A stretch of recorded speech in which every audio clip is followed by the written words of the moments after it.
1971 সালে মার্চ মাসে যখন এইট বেঙ্গল চিটাগং এ, তখন সিও ছিলেন লেফটেন্যান্ট কর্নেল জানজোয়া, এইট বেঙ্গলের সিও, টুয়াইসে ছিলেন মেজর জিয়া। কোন এক সময় আদেশ হলো যে এইট বেঙ্গলের বাঙালি সৈনিকরা, তখন সমস্ত সবাই এইট বেঙ্গল সবাই বাঙালি সৈনিক, তারা যেন কোয়ার্টারঘাটে অস্ত্র জমা দেন। এই কথাটা আদেশ যখন হয়, তখন ওই মুহূর্তে এইট বেঙ্গলের কোনো বাঙালি অফিসার ছিল না, সবাই কাজে বাইরে ছিল।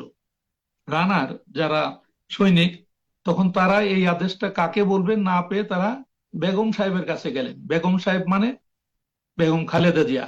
বেগম খালেদা জিয়ার বয়স তখন 26 বছর বয়স। উনি বারান্দায় বাচ্চা কুলে নিয়ে দাঁড়ানো ছিলেন। তাকে বললেন যে ম্যাডাম, আদেশ হয়েছে যে বাঙালি সৈনিকদের অস্ত্র জমা কোয়ার্টারঘাটে দিতে হবে, এখন স্যাররা তো কেউ নাই, আমরা কি করব? তখন এই বেগম খালেদা জিয়া উনি বললেন যে যতক্ষণ পর্যন্ত আপনাদের অফিসাররা না আসে ততক্ষণ পর্যন্ত আপনারা কেউ অস্ত্র জমা দিবেন না। এই কথা কিন্তু খুব কম লোক জানে। আমি যেহেতু এইট বেঙ্গলের, গত কয়েকদিন আগে এইট বেঙ্গলের রিইউনিয়নের সময় এই ঘটনাটা আসে। এটা দি পাইনিয়ার্স একটা বই আছে, বইয়েতে উল্লেখ আছে। এটা বলার উদ্দেশ্য হলো যে 26 বছর বয়সেই যখন বিএনপির দুঃখিত, কার জন্ম, কার বইয়ে উল্লেখ আছে? একটু আবার।